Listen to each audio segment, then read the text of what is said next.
y, visiblemente aliviado de un deber penoso, se sintió liberado de una situación enojosa y se dulcificó completamente. No, escuche, dijo Pedro serenándose. Es usted un hombre sorprendente. Esto que acaba de decirme está muy bien. Naturalmente usted no me conoce. Hacía mucho tiempo que no nos habíamos visto. Éramos niños todavía. ¿Qué puede usted suponer de mí? Le comprendo muy bien, le comprendo muy bien. Yo no lo habría hecho. No tendría valor para hacerlo. Pero está muy bien. Me siento muy contento por haber reanudado su conocimiento. Pero es extraño que suponga esto de mí, añadió sonriendo después de una pausa. Bien, ya nos iremos conociendo, si usted no tiene inconveniente en ello. Y estrechó la mano de Boris. No sé si lo sabe, pero no he entrado a ver una sola vez al conde. Tampoco él me ha llamado. Lo compadezco. Pero, ¿qué quiere usted que haga? ¿Y cree usted que Napoleón podrá trasladar su ejército? Preguntó Boris sonriendo. Pedro comprendió que quería cambiar de conversación, y, como también él lo deseaba, comenzó a enumerar las ventajas y desventajas de la expedición de Boulogne. Un criado llegó en busca de Boris, de parte de la princesa. Esta se iba. Pedro prometió asistir a la comida, e inmediatamente, para unirse más a Boris, le estrechó fuertemente la mano, mirándole con ternura a los ojos por debajo de los lentes. Una vez se hubieron marchado, Pedro se paseó aún un buen rato por su habitación. Pero ya no atravesaba con la imaginaria espada al enemigo invisible, y sonreía al recuerdo de aquel joven simpático, inteligente y resuelto. Como siempre ocurre en la primera juventud, y más aún cuando se vive aislado, experimentaba una injustificada ternura por aquel muchacho, prometiéndose firmemente ser su amigo. El príncipe Basilio acompañaba a la princesa, que no separaba el pañuelo de los ojos. Las lágrimas resbalaban por su semblante. Es terrible, dijo. Pero, ocurra lo que ocurra, cumpliré con mi obligación. Vendré a velarle esta noche. No puede dejársele de esta manera. Los momentos son preciosos. No comprendo qué esperan las princesas. Quizá Dios me ayude a encontrar la forma de prepararle. Adiós, príncipe. Que Dios le ayude. Adiós, querida, repuso el príncipe Basilio retirándose. Ah, está en una situación horrible, dijo la madre al hijo al instalarse en el coche. Apenas conoce a nadie. Mamá, no comprendo cuáles son las relaciones del conde con Pedro, dijo Boris. El testamento lo pondrá en claro, hijo mío. Del testamento depende también nuestra suerte. ¿Pero por qué crees que nos va a dejar algo? Ah, hijo mío, él es tan rico y nosotros tan pobres. Pero mamá, esto no me parece una razón suficiente. Ah, Dios mío, qué enfermo está. 13. La condesa Rostov, sus hijas y un gran número de invitados se encontraban en la sala. El conde acompañaba a los caballeros a su gabinete con objeto de enseñarles su magnífica colección de pipas turcas. En aquella habitación llena de humo, hablábase de la guerra, anunciada ya por un manifiesto, y de la orden de incorporación a filas. El conde se hallaba sentado en una otomana, al lado de dos fumadores. Uno de los interlocutores no era militar. Tenía la cara arrugada, biliosa, afeitada y enjuta. Era casi un anciano, y vestía como el más elegante joven. Se había acomodado con las piernas sobre la otomana, como un huésped muy familiar, y con el ámbar de la pipa hundido profundamente en la boca, pegado a una de las comisuras, aspiraba ruidosamente el humo entornando los ojos. Era Chinchin, primo hermano de la condesa. Una mala lengua, como se decía de él en los salones de Moscú. Cuando hablaba parecía conferir un honor extraordinario a su interlocutor.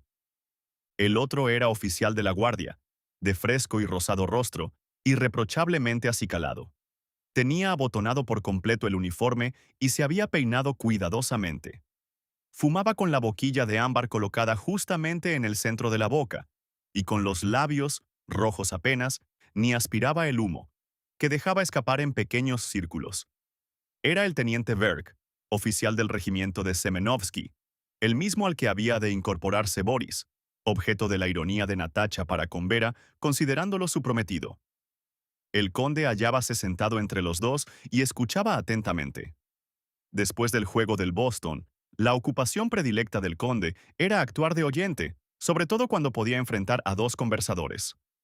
Los demás invitados, viendo que Chin Chin dirigía la conversación, se acercaron a él para escuchar.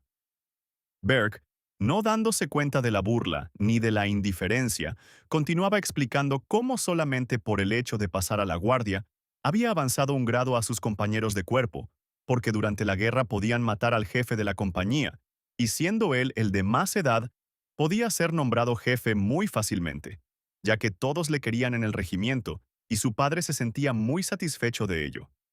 Berg encontraba un verdadero placer en contar todo esto, y parecía que no sospechase siquiera que los demás hombres pudiesen tener intereses particulares. Pero todo lo que contaba era tan encantador, tan moderado, la inocencia de su joven egoísmo era tan evidente, que desarmaba a los que le escuchaban. Bien, amigo mío, sea en caballería o en infantería, irá usted muy lejos. Se lo digo yo, dijo Chin Chin, dándole unas palmaditas en la espalda y bajando las piernas de la otomana. Berg esbozó una sonrisa de felicidad. El conde, y tras él los invitados, se dirigían a la sala. Pedro había llegado un momento antes de comer y se había sentado en medio de la sala, en la primera silla que encontró. Sin darse cuenta, cerraba el paso a los demás. La condesa quería hacerle hablar, pero él, ingenuamente, miraba en torno suyo a través de los lentes, como si buscase a alguien, respondiendo con monosílabos a todas las preguntas de la condesa. Estorbaba, y era el único que no se daba cuenta. La mayoría de los invitados, que conocían la anécdota del oso, contemplaban a aquel muchacho dulce, alto y fornido, y se extrañaban de encontrarlo tan pesado y molesto para ser el autor de una broma como aquella. ¿Hace poco que ha llegado usted?, le preguntó la condesa. Sí, señora, respondió, mirando en torno suyo. ¿No ha visto todavía a mi marido? No, señora. Y sonrió estúpidamente. Creo que no hace mucho se encontraba usted en París. ¿No es cierto? Debe de ser muy interesante. La condesa miró a Ana Mikhailovna, que comprendió se le pedía entretuviese a aquel joven, y ésta, sentándose a su lado, comenzó a hablarle de su padre. Pero, lo mismo que a la condesa, no se le respondió sino con monosílabos. Los convidados hablaban entre sí. Los Razumovsky. Ha sido delicioso. Oh, es usted muy amable. La condesa Apraxin. Oíase por doquier. La condesa se levantó y se acercó a la puerta. María Dmitrievna, dijo desde allí. La misma, respondió una recia voz femenina, e inmediatamente María Dmitrievna entró en la sala. Todas las jóvenes, e incluso las damas, exceptuando a las más viejas, se levantaron. María Dmitrievna se detuvo en el umbral de la puerta.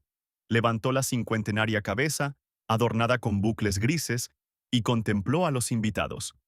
Después, inclinándose, comenzó a arreglarse lentamente las amplias mangas del vestido. María Dmitrievna hablaba siempre en ruso. Mis más cordiales felicitaciones a la querida amiga a quien homenajeamos y a sus hijos, dijo con su voz fuerte, grave, que ahogaba todos los demás sonidos. Viejo pecador. Dijo al conde, que le besaba la mano. Me parece que te fatigas en Moscú, donde no hay cacerías que celebrar. Pero, ¿qué le vamos a hacer? Cuando estos pájaros crecen, dijo señalando a las chicas, tanto si quieres como no, has de buscarles prometido. Y bien, querido cosaco. María Dmitrievna siempre llamaba así a Natacha, y al decirlo, acariciaba la mano de la joven, que se había acercado alegremente y sin miedo. Ya sé que eres un duendecillo, pero me gustas. Sacó de su enorme bolsillo unos pendientes en forma de pera. Se los dio a Natacha, que enrojeció de gozo, y, volviéndose, se dirigió inmediatamente a Pedro. ¡Eh! Ven aquí, querido, dijo con una voz que se esforzaba en ser dulce y amable. Ven aquí. Y con severa actitud se recogió un poco más las mangas. Pedro fue hacia ella, mirándola con inocencia a través de los lentes. Acércate, hombre, acércate. Incluso a tu propio padre, cuando era poderoso, era yo quien le decía las verdades, y Dios me pide que te las diga a ti. Calló. Todos callaron, esperando lo que iba a suceder, porque comprendían que aquello no era nada más que la introducción. He aquí un valiente muchacho. No hay nada que decir de él. El padre agonizando y él divirtiéndose. Ata a un policía a la espalda de un oso.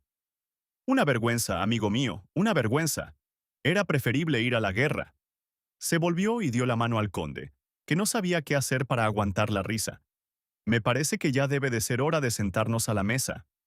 Ella y el conde pasaron delante, seguidos de la condesa, a la que daba el brazo un coronel de húsares, un hombre muy útil, a cuyo regimiento había de incorporarse Nicolás. Chinchin daba el brazo a Ana Mikhailovna, Berg a Vera y Nicolás a la sonriente Yulia Kuragin. Tras ellos siguieron los restantes grupos, que se diseminaron por el comedor, y por último, separados, los chicos, las institutrices y los preceptores. Comenzaron a moverse los criados. Se sintió ruido de sillas, y en la galería superior comenzó a sonar la música, a cuyos acordes se sentaron los invitados. Con el sonido de la música se mezcló el de los cuchillos y los tenedores, el murmullo de las conversaciones de los invitados y el rumor de los pasos discretos de la servidumbre. La condesa se sentaba a uno de los extremos de la mesa. Tenía a su derecha a María Dmitrievna y a su izquierda a Ana Mikhailovna y a las demás invitadas. En el otro extremo, el conde había sentado a su izquierda al coronel de húsares y a su derecha a Chinchin y al resto de los invitados. A un lado de la larga mesa se habían acomodado los jóvenes de más edad, Vera al lado de Berg y Pedro al de Boris. En el otro lado los niños, las institutrices y los preceptores. El conde, por detrás de la cristalería y de los fruteros, miraba a su mujer y su cofia de cintas azules. Atentamente, servía el vino a los invitados, sin olvidarse de sí misma. La condesa, por su parte, sin descuidar los deberes de ama de casa, dirigió, tras las piñas de América, una digna mirada a su marido, al despejado cráneo y a su encendido rostro, y le pareció que todavía éste contrastaba más con sus cabellos grises. Por el lado de las mujeres, la conversación era regular, y por el lado de los hombres oíanse voces cada vez más altas, sobre todo la del coronel de húsares, que, gracias a lo que había comido y bebido, enrojecía de tal modo que el conde lo ponía de ejemplo a los demás. Berg, con una tierna sonrisa, decía a Vera que el amor no es un sentimiento terrestre, sino celestial. Boris enumeraba a su nuevo amigo Pedro los invitados que se hallaban en torno a la mesa, y cambiaba miradas con Natacha, sentada ante él. Pedro hablaba poco, contemplaba las caras nuevas y comía. Mucho. Después de los dos primeros platos, entre los cuales eligió la sopa de tortuga y los pasteles de perdiz, no pasó por alto ni un solo manjar, ni uno solo de los vinos que el maitre le servía con las botellas envueltas en una servilleta y que misteriosamente, tras el hombro del invitado, decía «Madera seco» o «Hungría» o «Vino del Rin». Cogió la primera de las 4 copas de cristal colocadas ante cada cubierto, que tenía grabado el escudo del conde, bebió con fruición y después miró a los demás con creciente satisfacción. Natacha, sentada ante él, miraba a Boris de la forma en que las muchachas de 13 años miran al joven a quien han besado por primera vez y de quien están enamoradas. A veces, dirigía esta misma mirada a Pedro, quien, ante esta chiquilla turbulenta y vivaz, sin saber por qué, sintió ganas de reír. Nicolás estaba sentado lejos de Sonia, al lado de Julia Kuragin, y también, con su involuntaria sonrisa, le decía algo. Sonia se esforzaba en sonreír, pero la devoraban los celos. Tan pronto palidecía como se ponía encarnada como la grana, y poniendo en acción todos sus sentidos, procuraba escuchar lo que se decían Nicolás y Julia. 14. La servidumbre preparaba las mesas de juego. Se organizaron las partidas de Boston y los invitados se diseminaron por los 2 salones, el invernadero y la biblioteca. El conde, con la baraja en la mano, apenas podía sostenerse, porque tenía la costumbre de dormir la siesta y sonreía a todo. Los jóvenes, conducidos por la condesa, se agruparon en torno al clavecín y el arpa. Julia, accediendo a la petición general, comenzó el concierto con una variación de arpa y, al terminar, con las demás muchachas, pidió a Natacha y a Nicolás, cuyo talento musical era muy conocido, cantasen algo. Natacha, que se hacía rogar como si fuera una persona mayor, sentíase muy orgullosa de ello, pero también un poco cohibida. ¿Qué cantaremos?, preguntó. La fuente, repuso Nicolás. Pues empecemos. Boris, ven aquí. ¿Dónde se ha metido Sonia? Se volvió y, no viendo a su amiga, corrió en su busca. No encontrándola en su habitación, fue a buscarla a la de los niños. Tampoco estaba allí. Entonces, Natacha comprendió que Sonia debía de estar en el pasillo, sentada sobre el arca. Este era el lugar de dolor de la juventud femenina de casa de los Rostov. En efecto, Sonia, arrugando su ligera falda de muselina rosa, estaba sentada sobre el edredón azul y deslucido que se hallaba sobre el arca, y con la cara entre las manos lloraba, sacudiendo convulsivamente los tiernos hombros desnudos.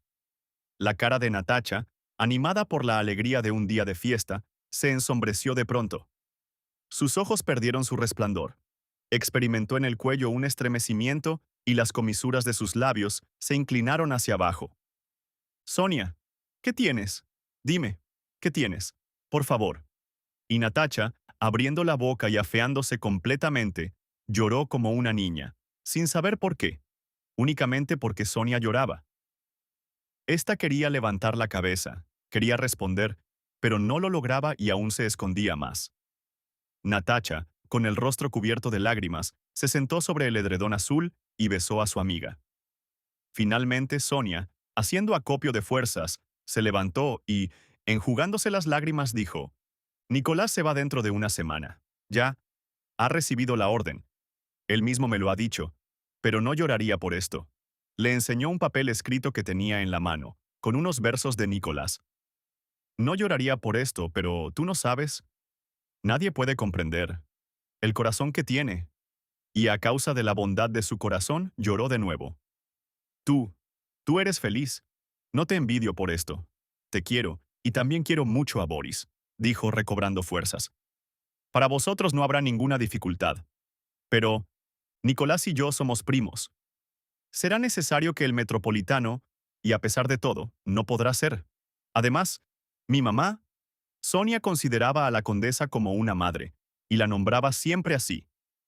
Dirá que estropeo la carrera de Nicolás, que soy una egoísta, que no he tenido corazón, y la verdad, te lo juro, se santiguó. Quiero tanto a mamá y a todos vosotros. Pero, ¿qué le he hecho a Vera? Os estoy tan agradecida que con gusto lo sacrificaría todo. Pero no tengo nada. Sonia no podía hablar, y de nuevo escondió la cara entre las manos, sobre el edredón. Natacha intentó tranquilizarla, pero por la expresión de su semblante, veíase claramente que comprendía la magnitud del dolor de su amiga. Sonia, dijo de pronto, como si adivinase la verdadera causa de la pena de su prima. Después de comer te ha hablado Vera, ¿no es cierto? Sí. Nicolás ha escrito estos versos, y yo los he copiado con otros que tenía suyos. Me encontró así, escribiendo sobre la mesa de mi habitación, y me ha dicho que se los enseñaría a mamá, diciéndome, además, que soy una ingrata, que mamá no le dejará nunca casarse conmigo y que se casará con Julia. Ya has visto que durante todo el día no se ha apartado de su lado. ¿Y por qué, Natacha? Lloró más fuertemente que antes. Natacha le levantó la cabeza, la besó, y sonriendo a través de las lágrimas, se esforzó en tranquilizarla. No hagas caso, Sonia. No creas nada de lo que dice. Sucederá lo que tenga que suceder. Aquí tienes al hermano del tío Chin Chin, casado con una prima hermana. También nosotros procedemos de primos. Boris dice que es muy fácil. Yo, ¿sabes? Se lo he contado todo. Es tan inteligente y tan bueno, dijo Natacha. No llores más, Sonia, pobrecita. Y la besó riendo. Vera es mala. Que Dios haga que sea bondadosa. Todo irá bien. Ya verás como mamá no dice nada. Nicolás mismo se lo dirá. Y estate segura de que no piensa nada en Julia. Bajó la cabeza. Sonia se levantó. Se animó la gatita, le brillaron los ojos, y parecía como si estuviera dispuesta a mover la cola, a saltar con sus ligeras patas y a correr de nuevo persiguiendo el ovillo. 15. Mientras en el salón de los Rostov se bailaba la sexta inglesa al son de una orquesta que desafinaba debido al cansancio de los músicos, y mientras los criados preparaban la cena, el conde Bezúkhov sufría el sexto ataque. Declararon los médicos que no había ya ninguna esperanza. Se leyeron al enfermo las oraciones de la confesión. Comulgó y se hicieron los preparativos para la extrema unción. Toda la casa estaba presa de la agitación que se produce en tales momentos. Fuera de ella, los agentes de pompas fúnebres se escondían detrás de los coches que llegaban, con la esperanza de una ceremonia de primera. Ira, general y gobernador de Moscú, a cuyos ayudantes enviaba uno tras otro a informarse del estado de salud del conde, fue aquella noche en persona a despedirse del célebre dignatario de Catalina, el conde Bezúkhov. El magnífico recibidor estaba lleno. Todos se levantaron respetuosamente cuando el gobernador, después de pasar media hora a solas con el enfermo, salió de la alcoba, respondiendo apenas a los saludos y procurando pasar lo más aprisa posible ante las miradas, fijas en él, de médicos, sacerdotes y parientes. El príncipe Basilio, amarillo y adelgazado después de aquellos días de agonía, acompañaba al gobernador y en voz baja le repetía frecuentemente la misma cosa. Después el príncipe Basilio se sentó a solas en un rincón de la sala, con las piernas cruzadas, apoyando el codo en la rodilla y tapándose los ojos con la mano. Así estuvo un buen rato. Luego se levantó y, con paso rápido, dirigiendo en torno suyo una mirada. Temerosa, atravesó un largo pasillo y se dirigió a las habitaciones de la princesa, situada al otro extremo de la casa. Entretanto, el coche de Pedro, a quien se había mandado a buscar, entraba en el patio. Cuando las ruedas rodaron silenciosas sobre la paja extendida bajo las ventanas del palacio, Ana Mikhailovna dirigió a su compañero consoladoras palabras, y dándose cuenta que el hombre se había dormido durante el trayecto, lo despertó. Una vez despierto, Pedro bajó del coche tras Ana Mikhailovna, y pensó entonces en la entrevista que iba a celebrar con su padre agonizante. Se dio cuenta de que había descendido no ante la puerta principal, sino ante otra. En el momento de poner el pie en el suelo, dos hombres se deslizaron apresuradamente de la puerta y se escurrieron a la sombra del muro. Parándose, Pedro se fijó que a la sombra de la casa, a uno y otro lado, había otros hombres como aquellos. Pero ni Ana Mikhailovna, ni el criado, ni el cochero se habían fijado en ellos. «No hay remedio», se dijo Pedro, y siguió a Ana Mikhailovna. Esta subía la escalera, débilmente iluminada, a grandes zancadas. Llamó a Pedro que subía tras ella y que, no comprendiendo por qué era necesario ver al conde, y mucho menos subir por las escaleras de servicio, deducía, por la decisión y prisa de Ana Mikhailovna, que todo aquello debía de ser necesario. A mitad de la escalera, unos hombres que descendían con cubos estuvieron a punto de hacerlos caer. Les dejaron paso y no demostraron la menor extrañeza por encontrarlos en aquel camino. ¿Está aquí la habitación de las princesas?, preguntó Ana Mikhailovna a uno de ellos. La puerta de la izquierda, señora, repuso el criado con voz fuerte y atrevida, como si desde aquel momento le estuviese permitido todo. Quizás el conde no me haya llamado, dijo Pedro en cuanto llegaron al rellano. Tal vez fuera mejor que subiera a mis habitaciones. Ana Mikhailovna se detuvo para aguardar a Pedro. «Ah, hijo mío», dijo con el mismo ademán de por la mañana, al hablar con su hijo, tocándole la mano. «Créeme que sufro tanto como tú, pero has de ser un hombre. ¿De veras he de ir?», preguntó Pedro, mirando dulcemente a Ana Mikhailovna, a través de los lentes. «Oh, amigo mío, olvida todas las malas pasadas que hayan podido hacerte. Piensa que es tu padre, que tal vez está en la agonía». Suspiró. «En cuanto te conocí te quise como a un hijo. Ten confianza en mí. No abandonaré tus intereses». Pedro no comprendía nada. De nuevo tuvo el convencimiento de que todo aquello no podía ser de otro modo, y obedeció a Ana Mikhailovna, que abría ya la puerta. Esta daba a la antecámara. El viejo criado de las princesas hacía punto de media sentado en un rincón. Pedro no había estado nunca en aquel lado del palacio, ni sospechaba siquiera la existencia de aquellas habitaciones. Ana Mikhailovna preguntó a una camarera que le salió al paso con una botella sobre una bandeja, llamándola. «Querida y corazón mío», cómo se encontraban las princesas y condujo a Pedro por el pasillo embaldosado. Del corredor pasaron a una sala apenas iluminada, que daba al salón de recibir del conde. Era una de aquellas habitaciones frías y lujosas que Pedro ya conocía, pero entrando por la puerta de la escalera grande. En medio de esta habitación encontrábase una bañera vacía y un gran charco en torno suyo sobre la alfombra.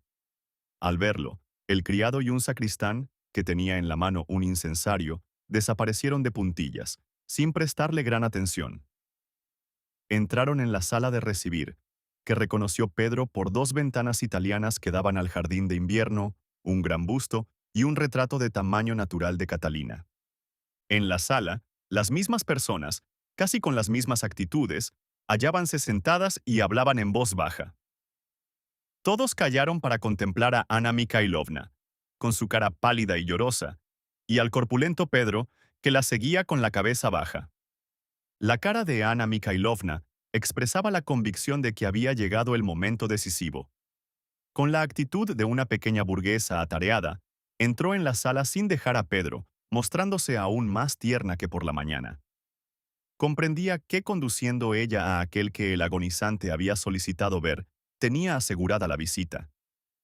Dirigió una rápida mirada a todos los que se hallaban en la habitación y, viendo al confesor del conde, sin inclinarse, pero acortando la marcha, se acercó a él, recibió respetuosamente la bendición e inmediatamente la de otro sacerdote.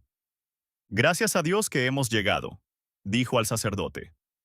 Toda la familia temía tanto que no volviera. «Este joven es el hijo del conde», y añadió en voz más baja. «¡Qué momento más terrible!». Diciendo estas palabras se aproximó al doctor. «Querido doctor», dijo, «este joven es el hijo del conde. ¿No hay ninguna esperanza?». El doctor, silencioso, levantó los ojos y los hombros con un movimiento rápido. Anna Mikhailovna levantó también los suyos con idéntico movimiento. Después suspiró y, separándose del doctor, se acercó a Pedro. Se dirigió a él con un respeto particular y una triste ternura. «Ten confianza en su misericordia», y, señalándole el pequeño diván para que le aguardara sentado, se dirigió serenamente a la puerta que todos miraban y desapareció, cerrándola tras de sí. Pedro, decidido a obedecer en todo y por todo a su guía, dirigióse al pequeño diván que le había designado. No habían pasado todavía 2 minutos cuando el príncipe Basilio, con la túnica de las 3 condecoraciones, alta la cabeza y el aire majestuoso, entró en la sala. Parecía que desde por la mañana se hubiese adelgazado más, y sus ojos se agrandaron cuando, al observar la concurrencia, se dio cuenta de la presencia de Pedro. Se acercó a él y le cogió la mano, cosa que todavía no había hecho nunca hasta entonces, estrechándosela con fuerza hacia abajo, como si quisiera probar su resistencia. «Ánimo, amigo mío, ánimo. Te ha llamado. Conviene». Quiso irse, pero Pedro creyó necesario interrogarlo. La enfermedad se detuvo, no sabiendo si había de añadir «del agonizante», «del conde» o «de mi padre», y se avergonzó. No hace todavía media hora que ha tenido otra crisis, otro ataque. «Ánimo, amigo mío». El príncipe Basilio dirigió algunas palabras a Lorraine y desapareció de puntillas por la puerta de la habitación del enfermo. Esta manera de caminar no le era nada cómoda, y tenía que dar de vez en cuando algunos saltitos para conservar el equilibrio. Tras él entró la mayor de las princesas, después el clero, los chantres y también los criados. Tras la puerta sentíase un continuo movimiento. Por último, siempre con la misma cara pálida, pero firme en el cumplimiento de su deber, salió Anna Mikhailovna y tocó la mano de Pedro. «La bondad divina es infinita», dijo. «Va a comenzar la ceremonia de la extrema unción». Pedro pasó la puerta, caminando sobre la alfombra, y observó que el ayudante de campo, una señora desconocida y algunos criados iban tras él, como si desde aquel momento no fuese necesario pedir permiso para entrar en aquella habitación. 16. Pedro conocía perfectamente aquella gran alcoba dividida por arcos y columnas y cubierta de tapices persas. Más allá de las columnas, a un lado, hallábase un gran lecho de caoba con dosel y cortinas de seda, y en el otro un enorme altar lleno de iconos. Todo este lado estaba iluminado a diario, como las iglesias durante el oficio vespertino. Dentro del cuadro de luz del altar veíase una especie de asiento muy largo, con la cabecera llena de almohadas blancas como la nieve, no arrugadas aún, que, evidentemente, habían sido colocadas hacía poco. En él yacía, envuelta hasta la cintura en un cubrecama verde claro, aquella vieja figura que Pedro conocía tan bien. Su padre, el conde Besukov, era el mismo, con el pelo gris leonado, la frente despejada y cruzada por profundas arrugas y el semblante de una palidez rojiza. Yacía casi estirado ante los iconos. Sus manos, largas y gruesas, descansaban sobre el cubrecama. En la derecha, entre el índice y el pulgar, tenía una vela que sostenía un viejo criado inclinado sobre la cabecera. En torno a aquel asiento, los sacerdotes, con sus brillantes hábitos de ceremonia, con sus largas cabelleras, con cirios en la mano, oficiaban lenta y solemnemente. Hallábanse las dos princesas pequeñas detrás del asiento, con el pañuelo a los ojos, y ante ellas Katicha, la mayor, con actitud agresiva y resuelta, no separaba la mirada de los iconos, como queriendo decir que no respondería de sí misma si por desgracia volvía la cabeza. Ana Mikhailovna, con su actitud de tristeza resignada y de benevolencia para todos, hallábase cerca de la puerta con la señora desconocida. El príncipe Basilio encontrábase al otro lado de la puerta, cerca del sitial del conde, tras una silla esculpida tapizada con terciopelo, en cuyo respaldo apoyaba la mano izquierda, que sostenía un cirio, mientras se santiguaba con la derecha, levantando la mirada cada vez que se llevaba los dedos a la frente. Su rostro expresaba una piedad tranquila y la sumisión a la voluntad de Dios. Parecía como si quisiera decir con sus rasgos: si no sabéis comprender este sentimiento, peor para vosotros. En medio de la ceremonia, las voces de los oficiantes callaron de pronto. Los sacerdotes murmuraban algo entre sí y en voz baja. El viejo criado que sostenía la mano del conde se levantó y se dirigió a las señoras. Ana Mikhailovna se acercó e, inclinándose sobre el enfermo tras el respaldo, hizo con el dedo una señal al doctor Lorraine.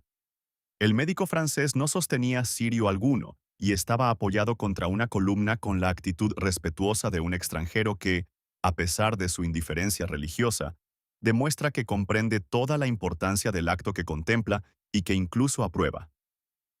Imperceptiblemente se acercó al enfermo, le cogió la mano que tenía libre sobre el cubrecama verde y le tomó el pulso con aire pensativo. Dio algo de beber al moribundo. Todos se agitaron en torno suyo e inmediatamente volvieron a sus lugares respectivos y continuó la ceremonia. Los cantos religiosos cesaron y oyóse la voz de un sacerdote que felicitaba respetuosamente al enfermo por la recepción de los sacramentos. El enfermo estaba semiacostado, inmóvil, exánime. Todos movíanse en torno suyo. Sentíanse pasos y diálogos confusos, entre los cuales sobresalían las palabras de Ana Mikhailovna. Pedro la oyó decir: «Es necesario transportarle al lecho. Supongo que no será imposible». Los médicos, las princesas y los criados rodeaban de tal modo al enfermo que Pedro no veía ya aquella cara rojiza ni aquellos cabellos grises que, a pesar de la presencia de todos los asistentes al acto, no se borraron ni un momento de su espíritu durante toda la ceremonia. Por los prudentes movimientos de las personas que rodeaban al agonizante, Pedro adivinó que lo levantaban para transportarlo. Durante un momento, entre los hombros y cuellos de los hombres, muy cerca de Pedro, aparecieron el pecho alto, fornido y desnudo, y los amplios hombros del enfermo, levantado por los hombres a fuerza de brazos, y la cabeza leonada, gris y caída. Aquella cabeza, de frente extraordinariamente amplia y carnosa, con una bella boca sensual y mirada majestuosa y fría, no había sido afeada por la proximidad de la muerte. Era la misma que Pedro había visto 3 meses antes, cuando el conde le envió a San Petersburgo. Pero ahora movíase inerte a causa de los pasos vacilantes de los portadores, y la mirada fría y vaga no sabía dónde detenerse. Durante un momento hubo mucha animación en torno al gran lecho, Los hombres que condujeron al enfermo se alejaron. Ana Mikhailovna tocó la mano de Pedro y le dijo, «Ven». Pedro, con ella, se acercó al lecho donde el enfermo yacía en una actitud de abandono que, evidentemente, tenía alguna relación con el sacramento que le acababan de administrar. Estaba extendido, con la cabeza levantada por las almohadas y las manos colocadas simétricamente sobre el cubrecama de seda verde.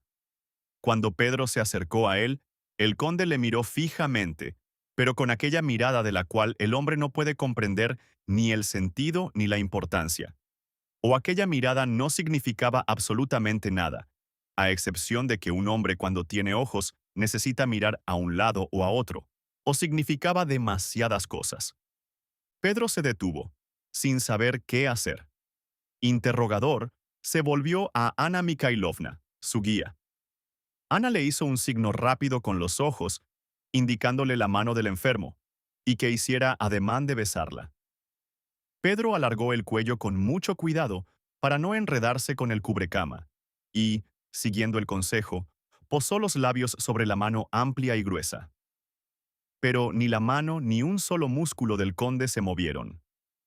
De nuevo Pedro miró interrogador a Ana Mikhailovna, preguntando qué otra cosa tenía que hacer. Con los ojos, le señaló Ana el asiento que se hallaba cerca del lecho. Pedro, obediente, se sentó sin dejar de preguntar con la mirada la conducta que había de seguir. Ana Mikhailovna le hizo una seña de aprobación con la cabeza. De pronto, en los músculos salientes y las profundas arrugas de la cara del conde, apareció un temblor. Aumentó este y se le desvió la boca. Hasta entonces, Pedro no comprendió bien que su padre se encontraba a las puertas de la muerte. De la deformada boca salió un estertor. Ana Mikhailovna miró atentamente a los ojos del enfermo, procurando adivinar lo que quería. Tan pronto señalaba a Pedro como a la medicina, o, con un ligero susurro, llamaba al príncipe Basilio o señalaba el cubrecama. Los ojos del enfermo expresaban impaciencia.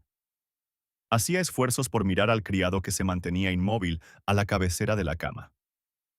«Seguramente debe de querer volverse de lado», murmuró el sirviente. Y se levantó para dar vuelta al inerte cuerpo del conde y ponerle de cara a la pared. Pedro se levantó para ayudar al criado. Mientras le daban la vuelta, una de las manos que le habían quedado hacia atrás hacía inútiles esfuerzos para moverse.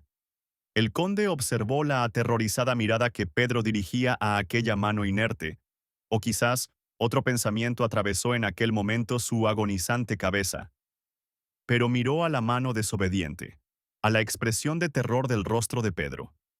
Volvió a mirarse la mano, y en el rostro se le dibujó una débil sonrisa de sufrimiento que alteraba muy poco la expresión de sus rasgos, y parecía reírse de su propia debilidad. Contemplando aquella sonrisa inesperada, Pedro sintió en el pecho un estremecimiento, un escozor en la nariz, y las lágrimas le velaron los ojos.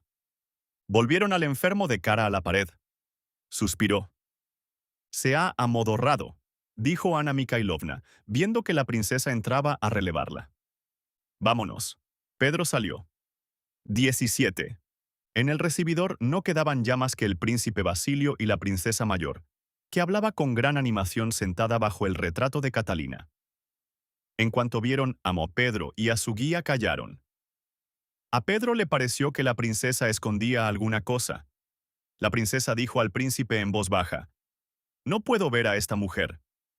«Katicha ha hecho servir el té en la salita», dijo el príncipe Basilio a Ana Mikhailovna.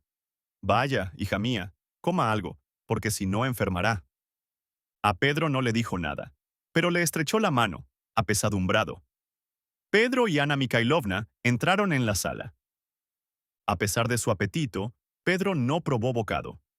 Volvióse a su guía con aire interrogador y la sorprendió dirigiéndose de puntillas al recibidor donde habían quedado el príncipe Basilio y la mayor de las princesas. Pedro, suponiendo que todo aquello también era necesario, la siguió al cabo de un instante. Ana Mikhailovna hallábase al lado de la princesa y las dos hablaban a la vez en voz baja y alterada. «Créame, princesa, sé lo que conviene y lo que no conviene», dijo la joven alterada. «Pero, querida princesa», decía suavemente, pero con obstinación, Ana Mikhailovna, impidiendo el paso de la princesa a la habitación del enfermo. ¿Cree usted que no será demasiado doloroso para el pobre tío, precisamente en este instante en que el reposo le es tan necesario? Hablarle de una cosa tan terrenal en este momento, cuando su alma está ya preparada. El príncipe Basilio estaba sentado con su actitud habitual, cruzadas las piernas. Sus mejillas se contraían violentamente, y cuando se encogió pareció mucho más grueso y mucho más interesado en la conversación de las dos mujeres. «Querida Ana Mikhailovna», dijo, «deje usted a Katicha. Ya sabe usted que el conde la quiere mucho. No sé lo que hay dentro de este sobre», dijo la princesa dirigiéndose al príncipe Basilio y enseñándole la cartera que tenía en la mano. «Solo sé que el verdadero testamento lo tiene en su escritorio. Esto es un papel olvidado». Intentaba engañar a Ana Mikhailovna, que saltó otra vez y le cerró el paso. «Lo sé, querida princesa», dijo Ana Mikhailovna, cogiendo la cartera con tanta fuerza que veíase claramente que no la soltaría con facilidad. «Querida princesa, se lo ruego, tenga piedad del conde. Piense en lo que va a hacer». La princesa calló. Solo se oía el rumor de los esfuerzos de la lucha para apoderarse de la cartera. Comprendía la princesa que si hablaba, no diría cosas muy amables a Ana Mikhailovna. Esta cogía la cartera fuertemente, pero, a pesar de esto, su voz se conservaba tranquila y dulce. «Pedro, acércate, hijo mío. Me parece que no eres un extraño en el consejo de la familia. ¿No es verdad, príncipe?» «¿Pero por qué callas, príncipe?», exclamó de pronto la princesa con un grito tan fuerte que llegó hasta la salita y aterrorizó a todos. «¿Por qué callas, cuando Dios sabe quién es el que provoca esta escena a la puerta de un agonizante?» «¡Intrigante!», continuó con voz concentrada y colérica, tirando de la cartera con todas sus fuerzas. Pero Ana Mikhailovna dio algunos pasos para no soltarla. «¡Oh!», dijo el príncipe Basilio con enfado y extrañeza. Se levantó. «Esto es ridículo», continuó. «Vamos, soltad, les digo». La princesa soltó la cartera. «Y usted también». Ana Mikhailovna no le obedeció. «Suéltela, le digo. Yo tomo la responsabilidad de esto. Entraré y se lo preguntaré yo mismo. Yo, ¿comprende usted? Esto ha de bastarle». «Pero príncipe», dijo Ana Mikhailovna, «después de haber recibido tan importante sacramento, concédale un instante de reposo. Aquí está Pedro. Di tu opinión», dijo al joven, que se acercaba y miraba extrañado la cara encolerizada de la princesa, que abandonaba todo miramiento, y las mejillas temblorosas del príncipe Basilio. «Tenga presente que usted será responsable de todas las consecuencias», dijo severamente el príncipe Basilio. «No sabe lo que hace». «Mala mujer», exclamó la princesa lanzándose espontáneamente contra Ana Mikhailovna y arrebatándole la cartera. El príncipe Basilio bajó la cabeza y abrió los brazos. En aquel momento se abrió la puerta. La terrible puerta, que Pedro contemplaba desde hacía unos momentos y que ordinariamente se abría tan poco, se abrió con ruido, chocando contra la pared. La menor de las princesas apareció en el marco y palmeando exclamó: «¿Qué hacéis?», exclamó desesperadamente. «Se está muriendo y me dejáis sola». La princesa mayor soltó la cartera. Ana Mikhailovna se inclinó rápidamente y, recogiendo el objeto de la disputa, corrió al dormitorio. La princesa mayor y el príncipe Basilio, serenándose, fueron tras ella. A los pocos minutos, la princesa, con el rostro pálido y descompuesto, salía, mordiéndose el labio inferior. Al ver a Pedro, su rostro expresó una rabia no contenida. «Ya puede usted estar contento», dijo. «Ya tiene lo que esperaba». Y sollozando, ocultó la cara en el pañuelo y salió de la habitación. Tras la princesa apareció el príncipe Basilio. Balanceándose, se sentó en el mismo diván de Pedro y escondió la cara entre las manos. Pero se dio cuenta de que estaba pálido y que le temblaba la barbilla como si tuviera fiebre. «Ah, amigo mío», dijo cogiendo del brazo al joven, y en su voz apuntaba una franqueza y una dulzura que Pedro no había escuchado nunca. «Tanto pecar, tanto mentir, ¿y para qué? Tengo más de 50 años, amigo mío. Para mí, todo se acabará con la muerte. Todo. La muerte es horrible». Y sollozó. La última en salir fue Anna Mikhailovna. Con lentos y silenciosos pasos, se acercó a Pedro. «Pedro», dijo. El joven la miró, interrogador. Ella le besó la frente y dejó caer algunas lágrimas. Calló. Luego dijo, «Ya no existe». Pedro la miró a través de los lentes. «Vamos, te acompañaré. Procura llorar. Nada consuela tanto como las lágrimas». Le acompañó hasta la salita oscura, y Pedro se sintió muy satisfecho de que nadie pudiera verle la cara. Anna Mikhailovna le dejó. Cuando regresó, Pedro, que había apoyado la cabeza en la mano, dormía profundamente. Por la mañana, Anna Mikhailovna dijo a Pedro, «Sí, hijo mío, ha sido una gran pérdida para todos. No lo digo para ti. Dios te confortará. Eres joven y, si no me engaño, te encuentras en posesión de una inmensa fortuna.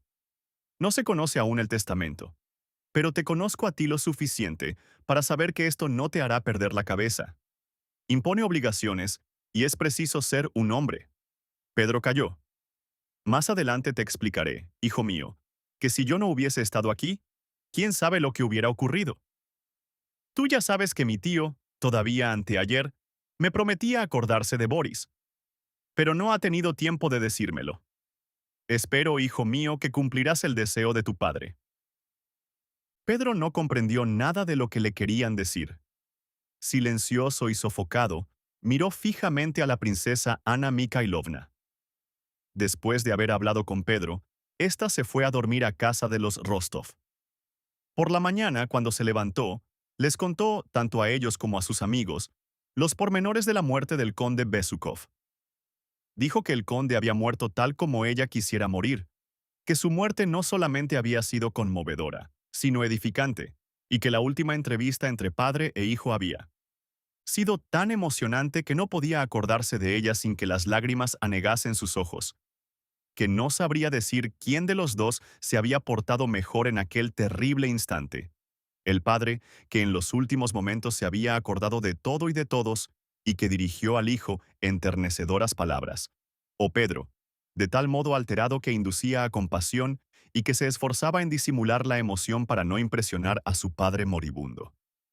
Todo esto es muy doloroso, pero hace mucho bien. Conforta ver a hombres como el viejo conde y a su digno hijo. En cuanto a los actos de la princesa y del príncipe Basilio, los contaba, bajo promesa de secreto y confidencialmente, sin juzgarlos. 18. En Lysia Gori, en las tierras del príncipe Nicolás Andreyevich Volkonsky, se esperaba de un día a otro la llegada del príncipe Andrés y la princesa. No obstante, la espera no trastornaba el orden severo con que discurría la vida en casa del viejo príncipe.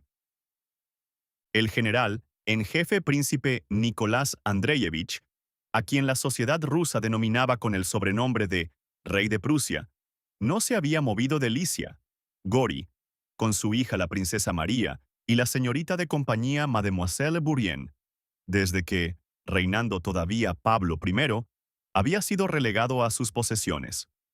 A pesar de que el nuevo reinado les había permitido el acceso a las capitales, continuaba en el campo su vida sedentaria, diciendo que si alguien lo necesitaba recorrería las 150 verstas que separan Moscú de Lysia, Gori, pero que él no necesitaba nada de nadie.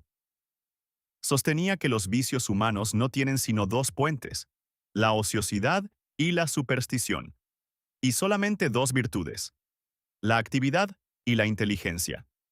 Se ocupaba en persona de la educación de su hija, y para fomentar en ella estas dos virtudes capitales, le dio lecciones de álgebra y geometría hasta los 20 años y distribuyó su vida en una serie ininterrumpida de ocupaciones. También él estaba siempre ocupado. Tan pronto escribía sus memorias o se entretenía en resolver cuestiones de matemática trascendental, como en tornear tabaqueras o vigilar en sus tierras las construcciones, que no faltaban nunca. Pero teniendo en cuenta que la condición principal de la actividad es el orden, este era llevado en su vida hasta las últimas consecuencias. Las comidas eran siempre iguales, y no solamente a la misma hora, sino al mismo minuto exactamente. Con las personas que le rodeaban, desde su hija hasta los criados, el príncipe era áspero y terriblemente exigente, de modo que, sin ser un hombre malo, Inspiraba un temor y un respeto tales que difícilmente hubiera podido inspirarlos el hombre más cruel. Con todo, y vivir retirado y sin influencia alguna en los negocios del Estado, todos los gobernadores de la provincia donde se encontraban sus tierras se creían en la obligación de presentarse a él, y lo mismo que el arquitecto, el jardinero o la princesa María, el alto funcionario esperaba la hora fijada de la salida del príncipe a la sala de su despacho. Todos los que aguardaban en aquella sala experimentaban el mismo sentimiento de respeto, por no decir de miedo, cuando se abría la amplia puerta del gabinete y aparecía, con su peluca empolvada, la pequeña figura del viejo, de breves manos apergaminadas, de cejas grises y caídas, que, al fruncirse, velaban el resplandor de unos ojos brillantes, inteligentes y amarillentos. Durante la mañana de la llegada del joven matrimonio, la princesa María, como de costumbre, entró en el despacho a la hora precisa para el saludo matinal. Se santiguó, temerosa, y rezó interiormente. Entraba allí todos los días, y todos los días pedía a Dios que la entrevista fuese fácil. El viejo criado empolvado que se encontraba en el despacho se levantó sin hacer ruido y, acercándose a la puerta, dijo en voz baja: «Adelante». Tras la puerta sentíase el rumor del torno. La princesa empujó con timidez la puerta, que se abrió fácilmente y se detuvo en el umbral. El príncipe trabajaba en el torno. La miró y continuó trabajando. La gran sala de trabajo estaba llena de objetos que visiblemente eran utilizados a menudo. La larga mesa en la que se hallaban esparcidos libros y planos. La gran librería, con las llaves colocadas en las puertas. El alto pupitre para escribir en pie, sobre el cual hallábase una libreta abierta, y el torno, con todas las herramientas preparadas y los restos de madera esparcidos por doquier, denunciaban una actividad infatigable, variada e inteligente. Por el movimiento de la corta pierna calzada con zapatilla de tacón y bordada en plata, por la presión firme de la mano delgada y venosa, veíase en el príncipe la fuerza tenaz de una robusta vejez. Después de algunas vueltas del torno, retiró el pie del pedal, limpió la herramienta, la colocó en una bolsa de cuero colgada del torno y, acercándose a la mesa, llamó a su hija. No daba nunca la bendición a sus hijos, pero al presentarle la mejilla, no afeitada todavía aquella mañana, y mirándola con ternura y atención, dijo severamente: «¿Te encuentras bien? Siéntate». Cogió el cuaderno de geometría, manuscrito por él mismo, y con el pie se acercó a una silla. «Para mañana», dijo, buscando rápidamente la página y marcando con la uña párrafo por párrafo. «Todo esto». La princesa se inclinó sobre el cuaderno. «Espera, tengo una carta para ti», dijo el príncipe de pronto, extrayendo de una bolsa que tenía clavada a la mesa un sobre escrito con letra de mujer. Al ver la carta, la cara del príncipe se cubrió con dos manchas rosadas y la cogió apresuradamente. «¿Es de Eloísa?», preguntó el príncipe, descubriendo con una sonrisa fría los dientes amarillentos pero fuertes aún. «Es de Julia», repuso la princesa mirándole y sonriendo tímidamente. «Aún te dejaré pasar dos más. La tercera la leeré», dijo el príncipe severamente. «Temo que os escribáis demasiadas tonterías». «La tercera la leeré», repitió. «Lee esta si quieres, papá», dijo la princesa enrojeciendo aún más y ofreciéndole la carta. «Te he dicho que leeré la tercera», replicó el príncipe rechazando la carta. Y, apoyándose sobre la mesa, tomó el cuaderno ilustrado de figuras geométricas. «Bien, señorita», comenzó el viejo inclinándose sobre el cuaderno al lado de su hija y pasando la mano sobre el respaldo de la silla en que la princesa se encontraba sentada, de modo que por todas partes sentíase rodeada por el olor a tabaco y a viejo particular de su padre, y que ella también conocía desde hacía muchos años. «Bien, señorita, estos triángulos son semejantes. Fíjate en el ángulo ABC». La princesa miraba con terror los ojos brillantes de su padre. Aparecían y desaparecían en su rostro manchas rojas. Veíase claramente que no entendía nada y que el miedo le impediría entender todas las explicaciones de su padre, por claras que fuesen. ¿De quién era la culpa? ¿Del profesor o del discípulo? Pero cada día sucedía lo mismo. Los ojos de la princesa se nublaban. No veía ni entendía nada en absoluto. Únicamente notaba cerca de ella el rostro seco de su severo profesor, su aliento y su olor. Y no pensaba sino en salir cuanto antes del gabinete para dirigirse a sus habitaciones y descifrar tranquilamente el problema. El viejo se indignaba ruidosamente. Apartaba y acercaba la silla en la que se sentaba y hacía grandes esfuerzos para no perder la calma. Pero diariamente se deshacía en improperios y con frecuencia el cuadernillo iba a parar al suelo. La princesa equivocó la respuesta. «¡Eres tonta!», exclamó el príncipe, apartando vivamente el cuaderno y volviéndose con rapidez. Pero inmediatamente se levantó y se puso a pasear por la habitación. Pasó la mano por los cabellos de la princesa y volvió a sentarse. Se acercó a la mesa y continuó la explicación. «No puede ser, princesa, no puede ser», dijo cuando la joven hubo cerrado el cuaderno, después de la lección, y se disponía a marcharse. «Las matemáticas son una gran cosa, hija mía. No quiero que te parezcas a nuestras damas, que son unas ignorantes. Esto no es nada. Ya te acostumbrarás y concluirá por gustarte». Le pellizcó las mejillas. «Al final, la ignorancia se te irá de la cabeza». La princesa se disponía a salir, pero él la detuvo con un gesto y cogió de la mesa un libro nuevo todavía por abrir. «Toma, tu Eloísa te envía esto. La llave del misterio. Es un libro religioso y a mí no me importa nada ninguna religión. Ya lo he hojeado. Tómalo. Vete si quieres». Le dio un golpecito en las espaldas y cerró suavemente la puerta tras ella. La princesa María regresó a su alcoba con una expresión de tristeza y temor que raramente la abandonaba y afeaba aún más su rostro enfermizo. Se sentó ante su escritorio, lleno de miniaturas y abarrotado de cuadernos y libros. La princesa era tan desordenada como ordenado su padre. Dejó el cuaderno de geometría y anhelosamente abrió la carta. Era de su íntima amiga de la infancia, Julia Kuragin, la misma que había asistido a la fiesta de los Rostov. Julia escribía: «Querida y excelente amiga, qué terrible y desconsoladora es la ausencia. ¿Por qué no puedo, como ahora hace 3 meses, encontrar nuevas fuerzas morales en tu mirada, tan dulce, tan tranquila y tan penetrante, mirada que yo amo tanto y que me parece ver ante mí cuando te escribo?» Al terminar de leer este pasaje, la princesa María suspiró y se miró en el espejo que tenía a su derecha. Vio en él reflejado su cuerpo sin gracia, mezquino, su delgado rostro. «Me halaga», pensó. Y apartando los ojos del espejo, continuó la lectura. Sin embargo, Julia no halagaba a su amiga. En efecto, los ojos de la princesa, grandes, profundos, a veces fulgurantes como si proyectasen rayos de un ardiente resplandor, eran tan bellos que frecuentemente, a pesar de la fealdad de toda su cara, sus ojos eran mucho más atractivos que cualquier otra belleza. No obstante, la princesa no había visto nunca la expresión de sus ojos, la expresión que adquirían cuando no pensaba en sí misma.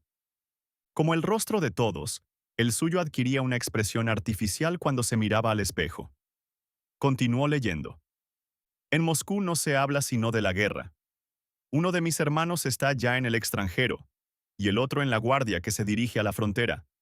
Además de llevarse a mis hermanos, me ha privado esta guerra de una de mis más entrañables amistades. Hablo del joven Nicolás Rostov, que, lleno de entusiasmo, no ha podido soportar la inactividad y ha dejado la universidad para alistarse en el ejército. Bien, querida María, te confesaré que, a pesar de ser muy joven, su ingreso en el ejército me ha producido un gran dolor. Este muchacho, de quien te hablaba este verano, posee tal nobleza de corazón, tan verdadera juventud, que difícilmente se encuentran personas como él en este mundo en que vivimos rodeados de viejos de 20 años.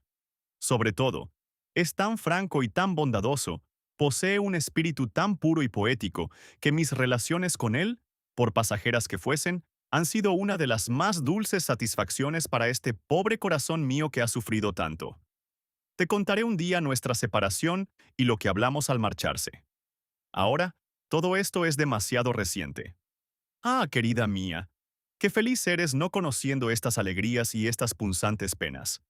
Eres feliz porque, generalmente, las penas son más fuertes que las alegrías. Sé muy bien que el conde Nicolás es demasiado joven para que pueda ser alguna vez para mí algo más que un amigo. Pero esta dulce amistad, estas relaciones tan poéticas y tan puras, han sido una necesidad para mi corazón. Pero no hablemos más. La gran noticia del día, que corre de boca en boca por todo Moscú, es la muerte del viejo conde Besukov y su herencia. Imagínate que las tres princesas no han heredado casi nada, que el príncipe Basilio nada en absoluto, y que Pedro lo ha heredado todo y ha sido reconocido como hijo legítimo. Por consiguiente, él es el actual conde Besukov, dueño de la fortuna mayor de Rusia. Se cuenta que el príncipe Basilio ha desempeñado un papel bastante feo en toda esta historia, y que ha regresado muy aplanado a San Petersburgo. Te confieso que entiendo muy poco de todas estas cuestiones de legados y testamentos. Lo que sé es que desde que el joven que todos conocíamos con el nombre de Monsieur Pedro, simplemente, se ha convertido en el conde Besukov y propietario de una de las más grandes fortunas de Rusia. Me divierto mucho observando los cambios de tono y de tacto de las mamás cargadas de hijas casaderas, e incluso de aquellas mismas señoritas que se encuentran en análogas condiciones con respecto a este sujeto, que, entre paréntesis, me ha parecido siempre un pobre hombre. Como quiera que hace 2 años que se entretiene la gente adjudicándome prometidos, que muchas veces ni yo siquiera conozco. La crónica matrimonial de Moscú me ha hecho condesa Besukov.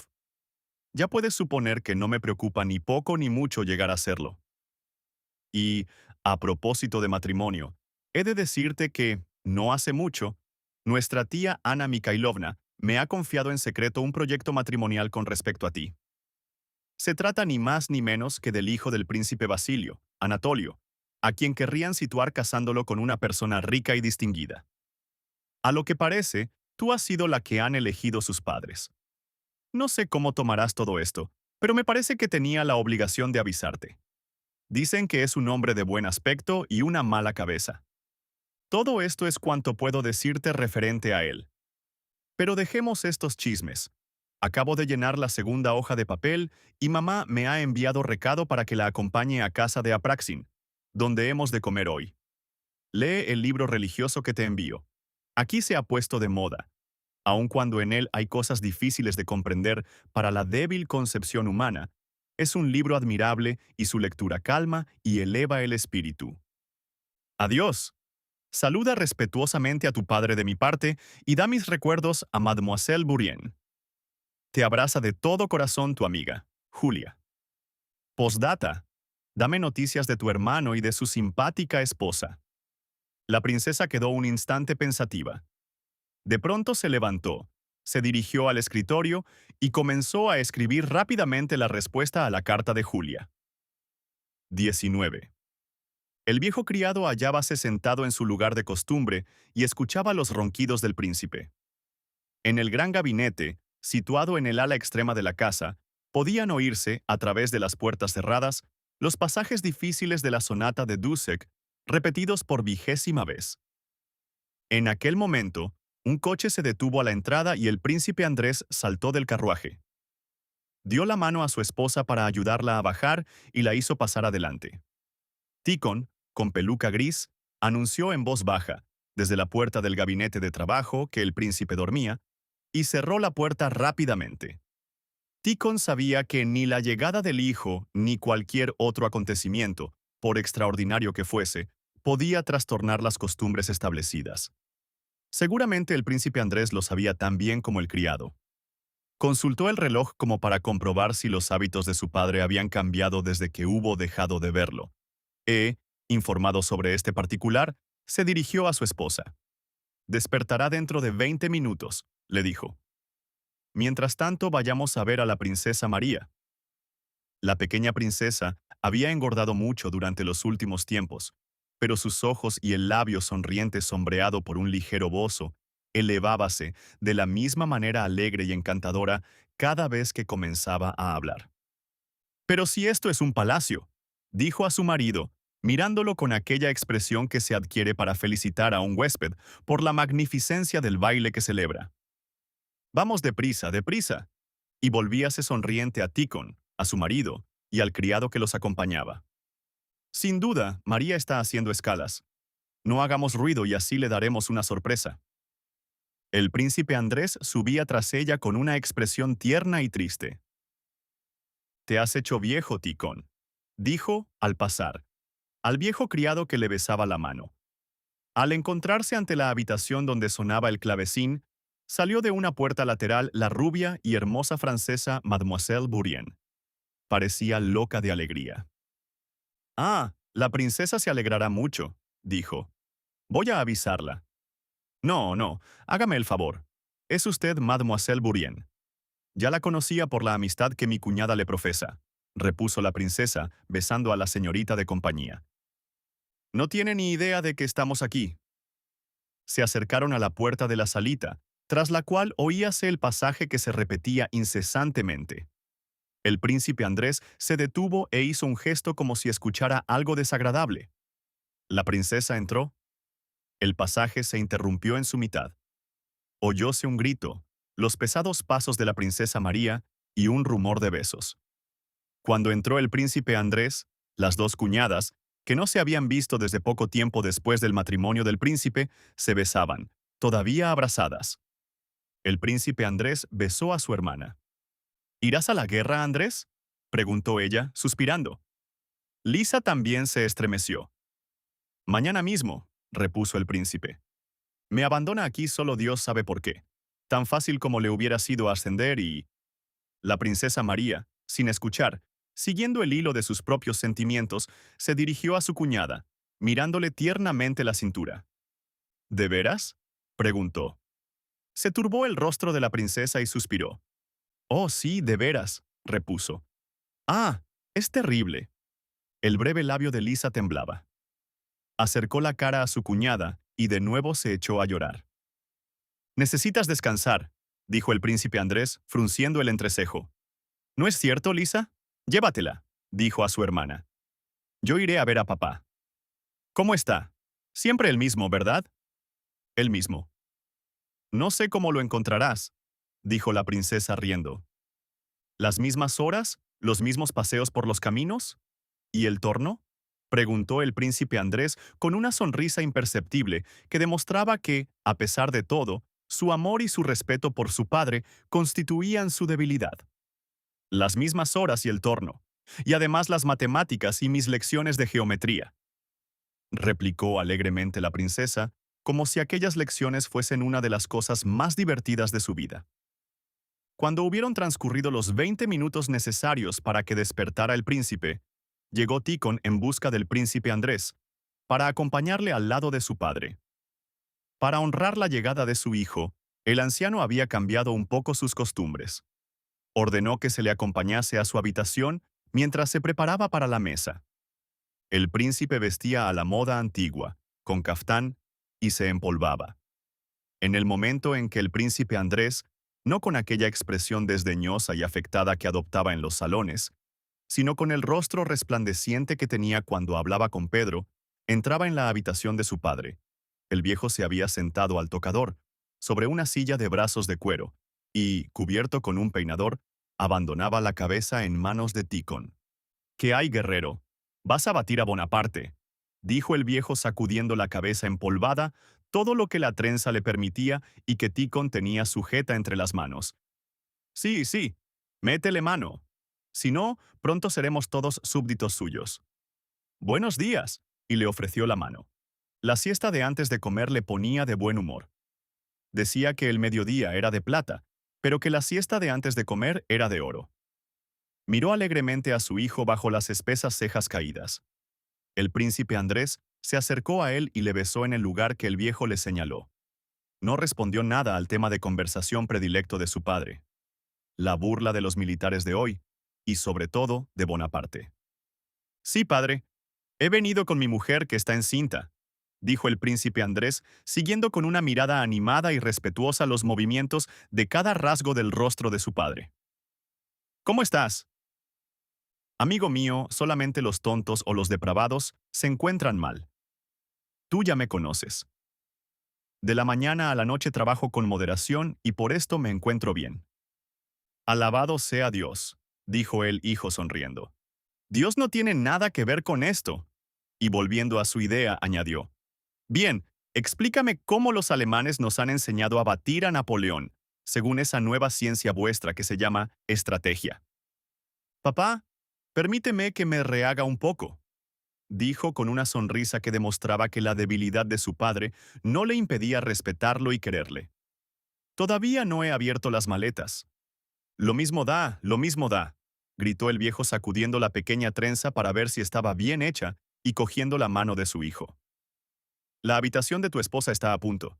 La princesa María la acompañará y la instalará allí. Las mujeres no hacen otra cosa que hablar continuamente.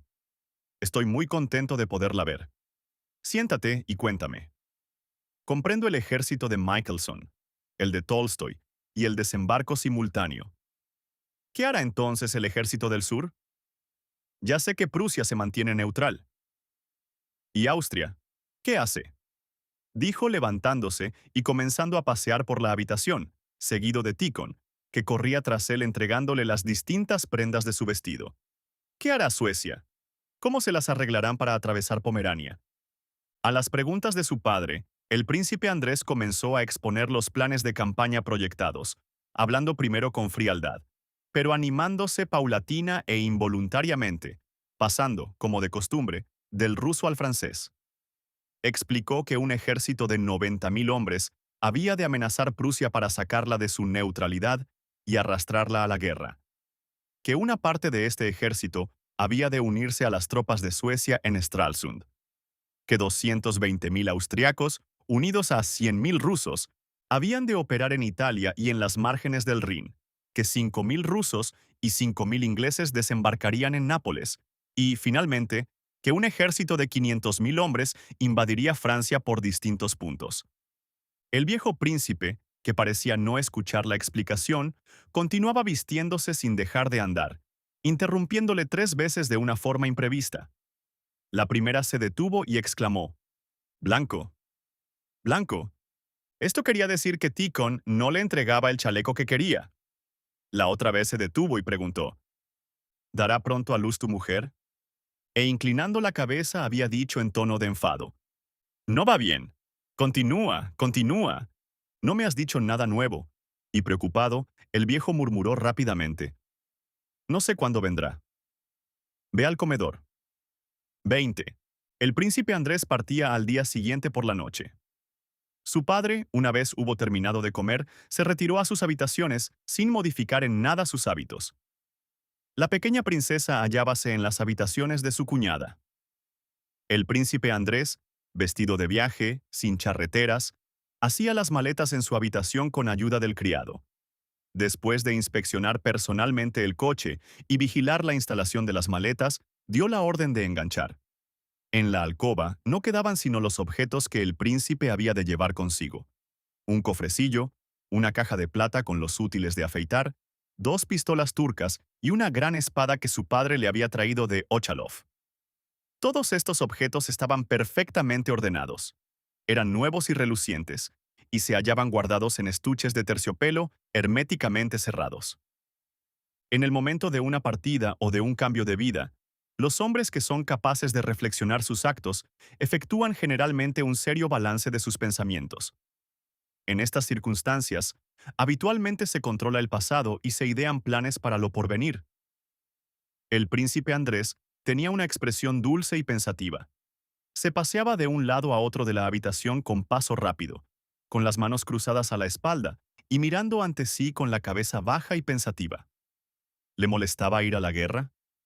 ¿Le entristecía dejar sola a su mujer? Quizás una cosa y otra, pero, evidentemente, no quería que nadie le viera en aquel estado. Al sentir pasos en el vestíbulo, se quitó las manos de la espalda, se detuvo al lado de la mesa, como si colocase el cofrecillo en su estuche, y adquirió su expresión habitual, serena e impenetrable. Eran los pesados pasos de la princesa María. «Me han dicho que has dado orden de enganchar», dijo jadeando, pues evidentemente había corrido. «Y deseaba mucho tener una conversación contigo. Dios sabe cuánto tiempo estaremos sin vernos. ¿Te molesta que haya venido?» «Has cambiado mucho, Andrucha», añadió, como si quisiera justificar sus preguntas, al pronunciar la palabra. Andrucha había sonreído.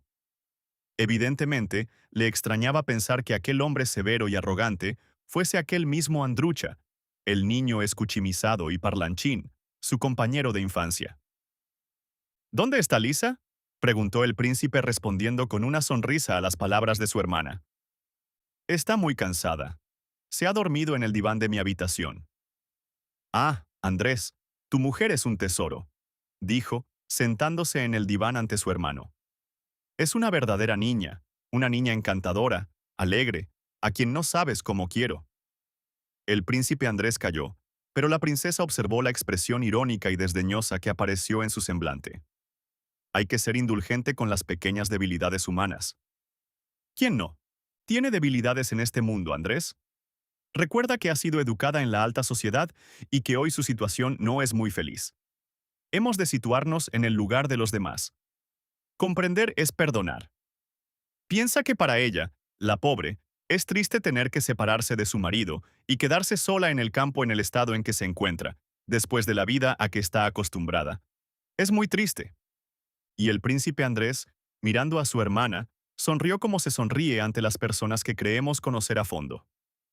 Tú vives también en el campo, y sin embargo no te encuentras tan triste, dijo. Mi caso es muy distinto. ¿Por qué hemos de hablar de mí? No deseo otra vida ni puedo desearla, porque no conozco ninguna más. Créeme, Andrés, para una mujer joven y habituada al gran mundo, enterrarse en el campo en plena juventud, sola. Porque papá está siempre atareado y yo, ya lo sabes, tengo muy pocos recursos aunque soy una mujer acostumbrada al trato de la sociedad más distinguida.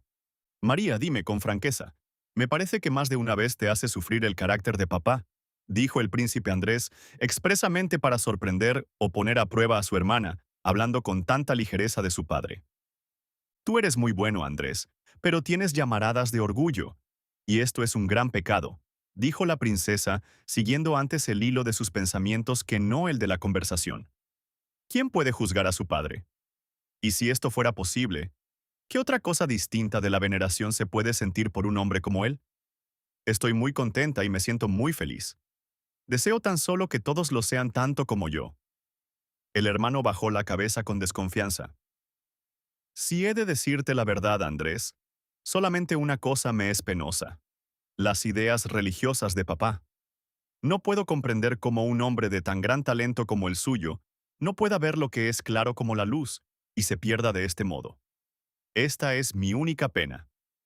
No obstante, de un cierto tiempo a esta parte, observo en él como una sombra de mejoría.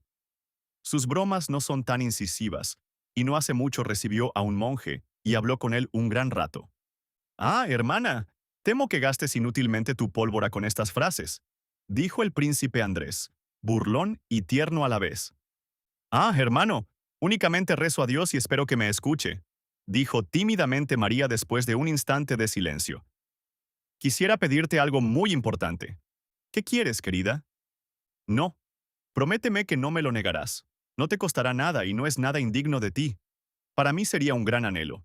Prométeme, Andrés, dijo hundiendo la mano en su bolso y cogiendo algo, pero sin enseñárselo todavía ni indicar qué era el objeto que motivaba la petición, como si no pudiera sacar aquello antes de haber obtenido la promesa que pedía. Luego dirigió a su hermano una mirada tímida, suplicante. ¿Y si fuese algo que me costase un gran esfuerzo?, preguntó el príncipe, como si adivinase de qué se trataba. Piensa lo que quieras, pero hazlo por mí. Hazlo. Yo te lo ruego. El padre de papá, el abuelo, lo llevó en todas sus campañas. Aún no sacó del bolsillo lo que tenía en la mano. ¿Me lo prometes? Naturalmente. ¿Qué es? Andrés, toma mi bendición con esta imagen y prométeme que nunca te desprenderás de ella. ¿Me lo prometes? Si no pesa mucho y no me ciega el cuello, por darme susto, dijo el príncipe Andrés, pero al darse cuenta de la expresión emocionada que aquella burla producía en su hermana, se arrepintió. Estoy muy contento, de veras, añadió.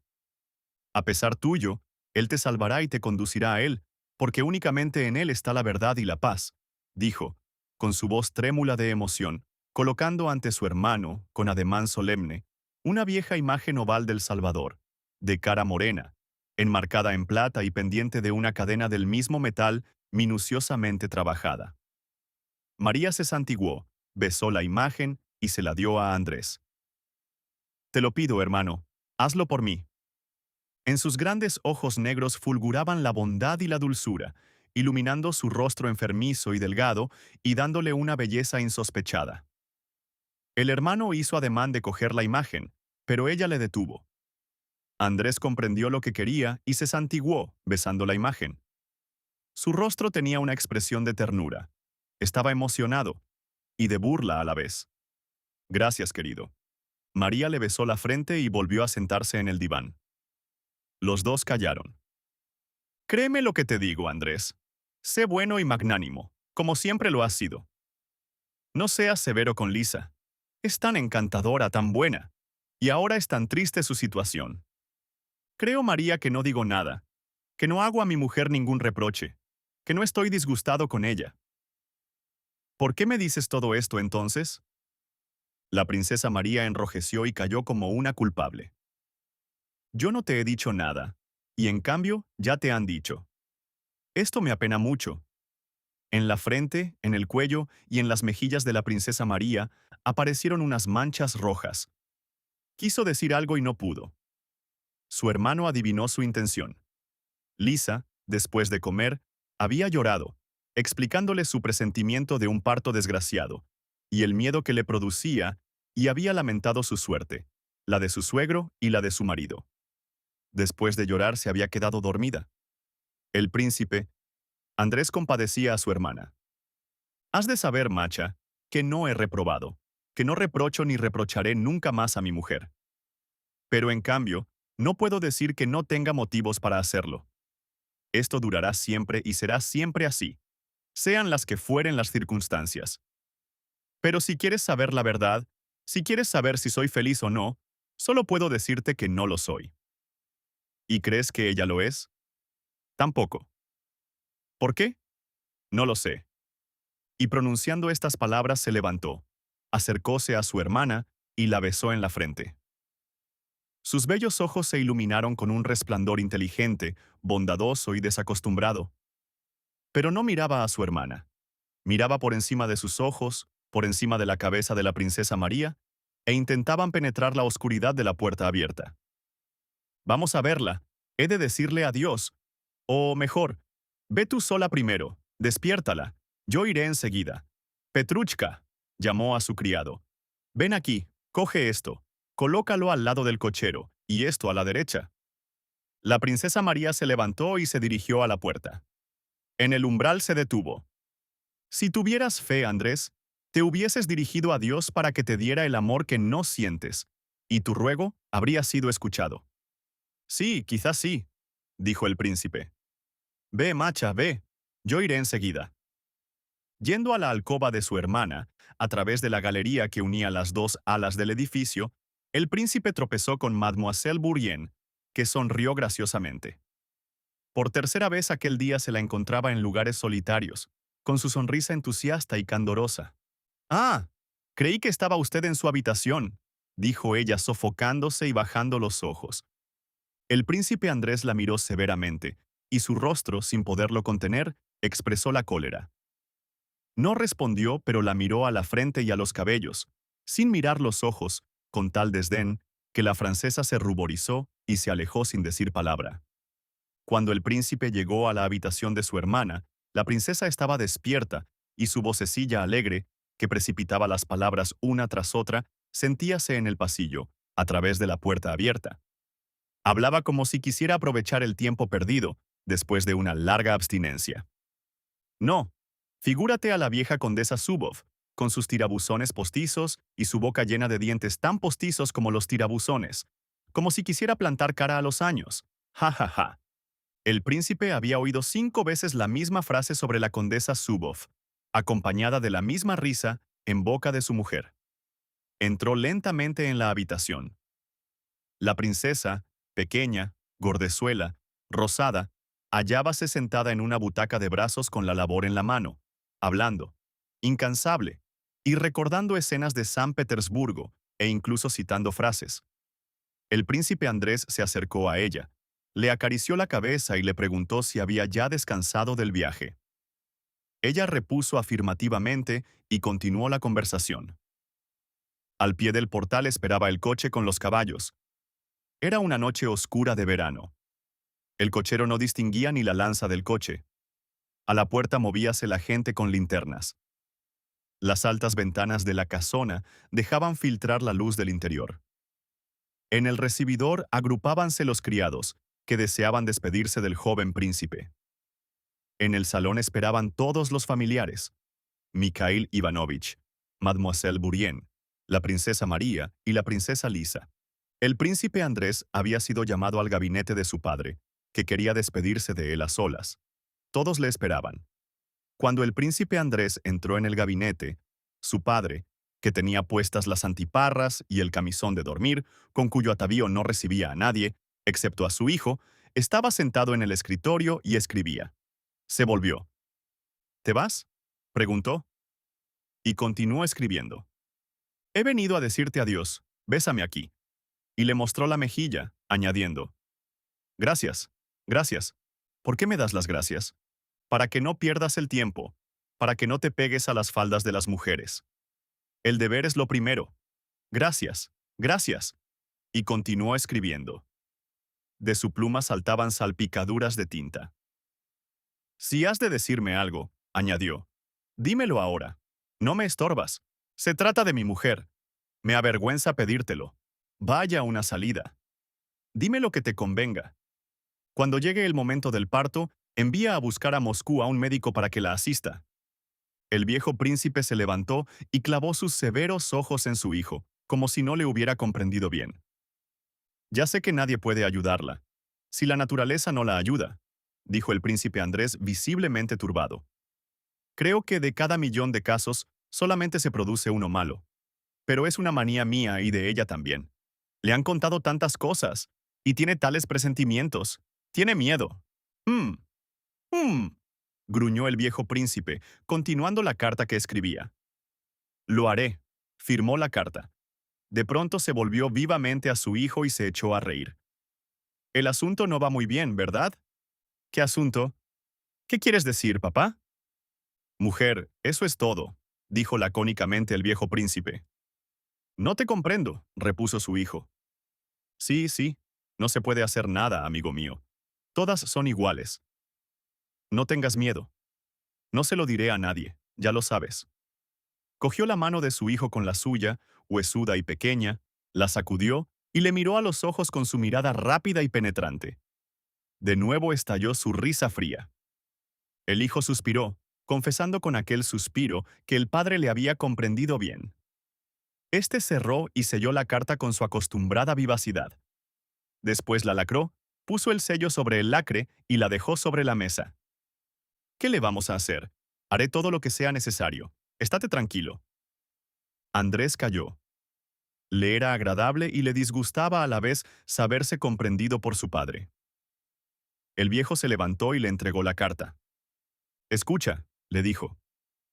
No te preocupes por tu mujer. Se hará cuanto humanamente sea posible. Ahora escúchame. Aquí tienes una carta para Mikhail Ilarionovich. Le escribo para que te dé un empleo y no te deje mucho tiempo de ayudante de campo. Es un mal trabajo ese. Dile que me acuerdo mucho de él y que le quiero. Escríbeme contándome el recibimiento que te haya hecho. Si te recibe bien, continúa sirviéndole. El hijo de Nicolás Andreyevich Volkonsky no servirá nunca a nadie, por favor. Bien, ven aquí. Hablaba tan deprisa que no pronunciaba la mitad de las palabras, pero su hijo ya estaba acostumbrado a oírle y lo comprendía todo. Acompañó a este al lado del escritorio, lo abrió, cogió una caja y sacó de ella un cuaderno cubierto por su letra alta y apretada. Es probable que muera antes que tú. Si esto sucede, has de saber que aquí están mis memorias. Después de mi muerte se las envías al emperador. Aquí tienes los billetes de Lombard y una carta. Es un premio para el que escriba la historia de la guerra de Suvorov. Hay que enviarlo a la academia. Aquí están mis notas. Léelas cuando haya muerto. Encontrarás cosas útiles. Andrés no dijo a su padre que seguramente viviría todavía muchos años, y comprendió que no había tampoco necesidad de decírselo. Haré cuanto me dices, papá. Bien. Ahora. Adiós. Le dio la mano para que la besara y le abrazó. Recuerda, príncipe Andrés, que, si te matan, tu muerte será para mí, para un viejo, muy dolorosa. Cayó. De pronto dijo con voz aguda. Y que para mí sería una vergüenza que no te comportaras como hijo de Nicolás Volkonsky. No tenías que haberme dicho esto, papá, replicó el hijo sonriendo. El viejo guardó silencio. También quería pedirte, añadió, que si yo muriese y me naciera un hijo, lo conservaras a tu lado, como te dije ayer. Que se eduque contigo, te lo ruego. Esto quiere decir que no se lo deje a tu mujer, ¿verdad? Dijo el viejo riendo. Estaban frente a frente, silenciosos. Los inquietos ojos del anciano miraban fijamente a los de su hijo. Algo temblaba en la parte inferior del semblante del viejo príncipe. Ya nos hemos dicho adiós. Ve, dijo de pronto. Ve. Y con voz enojada abrió la puerta del gabinete. ¿Qué ocurre? ¿Qué ocurre? Preguntó la princesa María viendo al príncipe Andrés y al viejo, que gritaba como si estuviese encolerizado y aparecía en el umbral con su camisón blanco, sin peluca y con las enormes antiparras. El príncipe Andrés suspiró y no repuso nada. Vaya, dijo dirigiéndose a su mujer. Y este vaya tenía un tono burlón y frío. Parecía que quisiera decir, anda, haz todas las muecas que tengas que hacer. ¿Ya, Andrés? Dijo la pequeña princesa palideciendo y mirando temerosa a su marido. Él la besó. Ella dio un grito y cayó desmayada en sus brazos. El príncipe la sostuvo suavemente, le miró la cara y la dejó con cuidado sobre una butaca. Adiós, María, dijo con ternura a su hermana. La besó y salió de la habitación con paso rápido.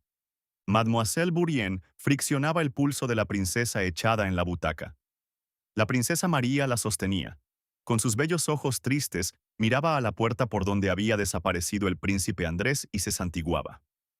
En el gabinete oíanse, repetidos y violentos, como si fueran golpes, los ruidos que el viejo producía al sonarse.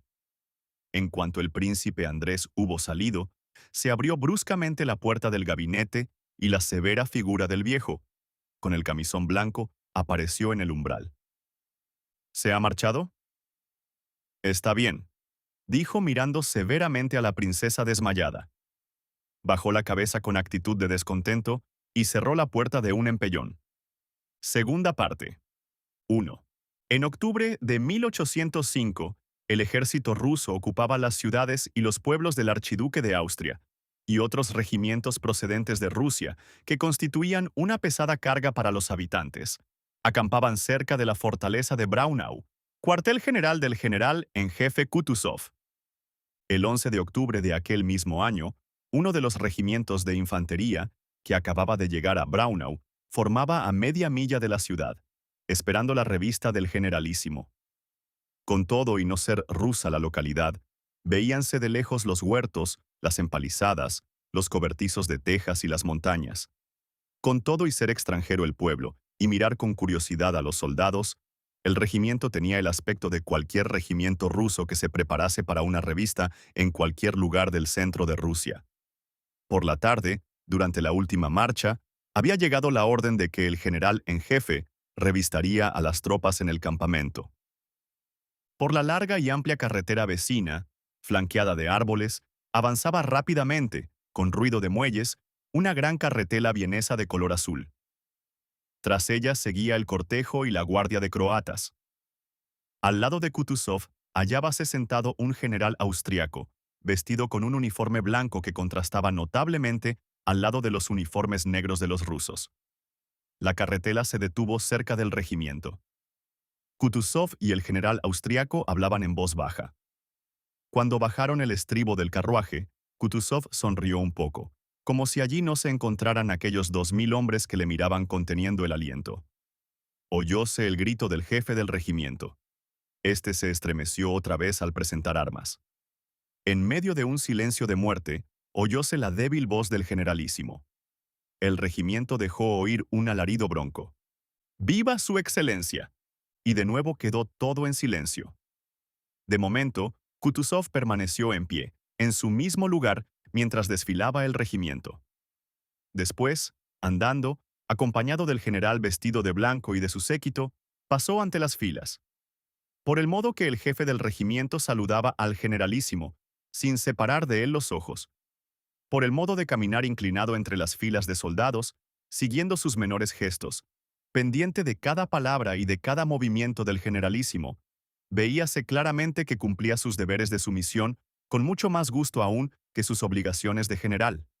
El regimiento, gracias a la severidad y a la atención de su general, hallábase en mejor estado con relación a los que habían llegado a Braunau simultáneamente. Había únicamente 217 rezagados y enfermos, y todo estaba mucho más atendido, excepto el calzado. Kutuzov pasaba ante las filas de soldados y se detenía a veces para dirigir algunas palabras amables a los oficiales de la guerra de Turquía, a quienes iba reconociendo, y también a los mismos soldados.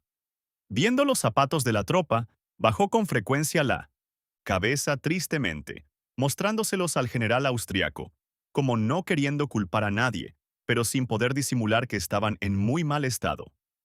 Constantemente, el jefe de toda aquella tropa corría hacia adelante, temeroso de perder una sola palabra pronunciada por el generalísimo con respecto a su tropa. Detrás de Kutuzov, a una distancia en que las palabras, incluso pronunciadas a media voz, podían ser oídas, marchaban 20 hombres del séquito, quienes conversaban entre sí y reían de vez en cuando.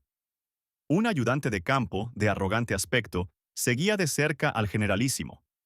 Era el príncipe Volkonsky y hallábase a su lado su compañero Nesvitsky, un oficial de graduación superior, muy alto y grueso, de cara afable, sonriente y ojos dulces. Nesvitsky, provocado por un oficial de húsares que iba cerca de él, a duras penas podía contener la risa. El oficial de húsares, sin sonreír siquiera, sin cambiar la expresión de sus ojos fijos, con una cara completamente seria, miraba la espalda del jefe del regimiento, remedando todos sus movimientos. Cada vez que el general temblaba y se inclinaba hacia adelante, el oficial de húsares temblaba y se inclinaba también. Nesvitsky reía y tocaba a los que tenía más próximos, para que observaran la burla de su compañero. Kutuzov pasaba lentamente ante aquellos millares de ojos que parpadeaban para ver a su jefe. Al encontrarse ante la tercera compañía, detúvose de pronto. El séquito, que no preveía este alto, se encontró involuntariamente en contacto con él. «¡Ah, Timókin!», dijo el generalísimo dándose cuenta de la presencia del capitán de la nariz colorada, el cual había sido amonestado a causa del capote azul. Cuando el general le dirigía alguna observación, Timókin se ponía tan rígido que materialmente parecía imposible que pudiera embararse más. Pero cuando le habló el generalísimo, el capitán se embaró de tal forma que visiblemente no era posible que pudiese mantenerse en este estado, si la mirada del generalísimo se prolongaba algún rato. Kutuzov comprendió enseguida esta situación, y como apreciaba al capitán se apresuró a volverse.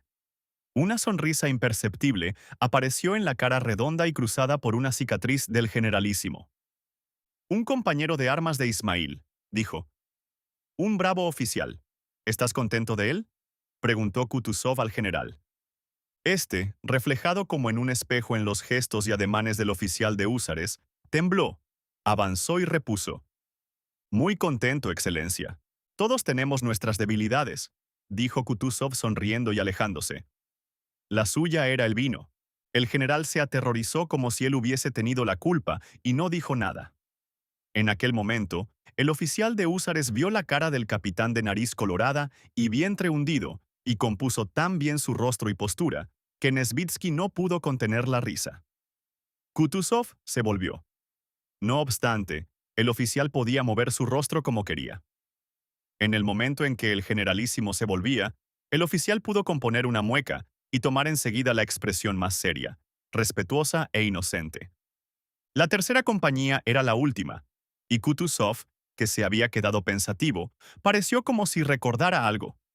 El príncipe Andrés se destacó de la escolta y dijo en francés y en voz baja: «Me ha ordenado que le recuerde al degradado Dolokhov, que se encuentra en este regimiento. ¿Dónde está? Preguntó Kutuzov. Dólokhov, que se había puesto ya su capote gris de soldado, no esperaba que le llamasen. Cuidadosamente vestido, serenos sus ojos azul claro, salió de la fila. Se acercó al generalísimo y presentó armas. ¿Una queja? Preguntó Kutuzov, frunciendo levemente el entrecejo. «Es Dólokhov», dijo el príncipe Andrés. «Ah», repuso Kutuzov. «Espero que esta lección te corregirá. Cumple con tu deber. El emperador es magnánimo y yo no te olvidaré si te lo mereces». Los ojos azul claro miraban al generalísimo con la misma audacia que al jefe del regimiento, y con la misma expresión parecían destruir la distancia que separa a un generalísimo de un soldado. «Solo pido una cosa, Excelencia», replicó con su voz sonora y firme. «Que se me dé ocasión para borrar mi falta y probar mi adhesión al emperador y a Rusia». Kutuzov se volvió. En su rostro apareció la misma sonrisa que había tenido al dirigirse al capitán Timokhin. Frunció el entrecejo, como si quisiera demostrar que hacía mucho tiempo sabía lo que decía y podía decir Dólokhov, que todo aquello le molestaba y que no era necesario. Se dirigió a la carretela. El regimiento formó por compañías, marchando a los cuarteles que les habían sido designados, no lejos de Braunau, donde esperaban poder calzarse, vestirse y descansar de una dura marcha. 2. Kutuzov se había replegado hacia Viena, destruyendo tras de sí los puentes del Inn en Braunau y el del Traun en Linz. El 23 de octubre, las tropas rusas pasaban el Enns. Los furgones de la artillería y las columnas del ejército pasaron el Enns en pleno día, desfilando a cada lado del puente. El tiempo era bochornoso y llovía.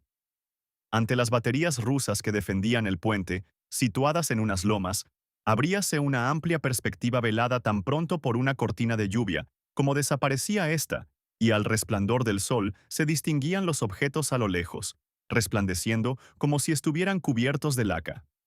Abajo, veíase la ciudad con las casas blancas y los tejados rojos, la catedral y los puentes, por cuyas bocas, apelotonándose, fluían las tropas rusas.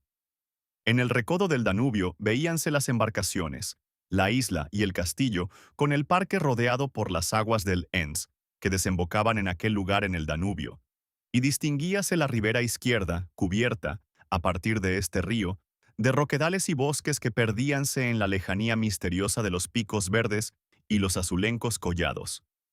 Veíanse aparecer los pequeños campanarios del monasterio, surgiendo por encima de un bosque de pinos silvestres, como una selva virgen, y lejos, delante, en lo alto de la montaña, al otro lado del Enns, veíanse las patrullas enemigas. En medio de los cañones emplazados en aquella altura, el comandante de la retaguardia con un oficial de su séquito examinaba el territorio con unos anteojos de campaña. Un poco hacia atrás, Nesvitsky, a quien el general en jefe había enviado a la retaguardia, estaba sentado en la cureña de un cañón. El cosaco que le acompañaba le entregó un pequeño macuto y una botella. Y Nesvitsky obsequió a los oficiales con pastas y un doble kúmel auténtico. Los oficiales le rodeaban muy animados, unos arrodillados y otros sentados a usanza turca sobre la hierba húmeda. En efecto, el príncipe austriaco que reconstruyó aquí este castillo ya sabía lo que hacía. ¡Qué lugar más encantador! «¿Por qué no comen, señores?», dijo Nesvitsky.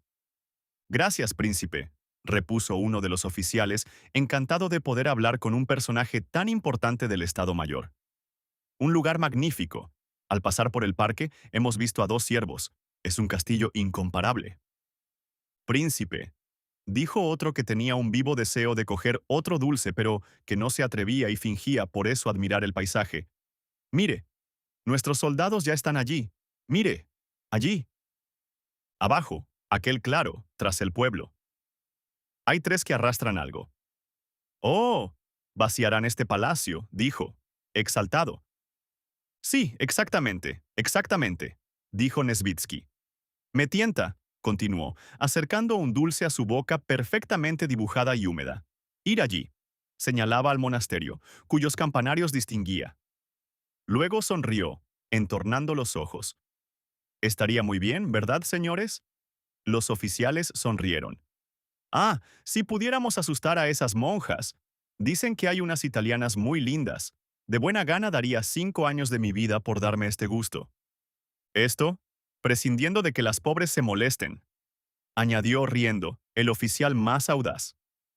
Mientras tanto, un oficial del séquito, que se hallaba en primer término, señalaba algo al general, y éste observaba con los anteojos. Sí, sí, tiene usted razón, dijo con cólera, dejando de mirar por los anteojos y encogiéndose de hombros. En efecto, atacarán cuando atravesemos. ¿Qué es aquello que arrastran por allí? Desde el otro lado, a simple vista, veíase al enemigo en sus baterías, de las cuales ascendía una humareda blanca y lechosa. Tras la humareda oíase una detonación lejana y veíanse a las tropas apresurarse a atravesar el río. Nesvitsky, por fanfarronería, se levantó y, con la sonrisa en los labios, se acercó al general. ¿No quiere usted probar un poco, Excelencia? Mal negocio, dijo el general sin contestarle. Los nuestros se han rezagado. ¿Hay que ir, Excelencia? Preguntó Nesvitsky. Sí, vaya, por favor, repuso el general. Y repitió la orden que ya había dado detalladamente.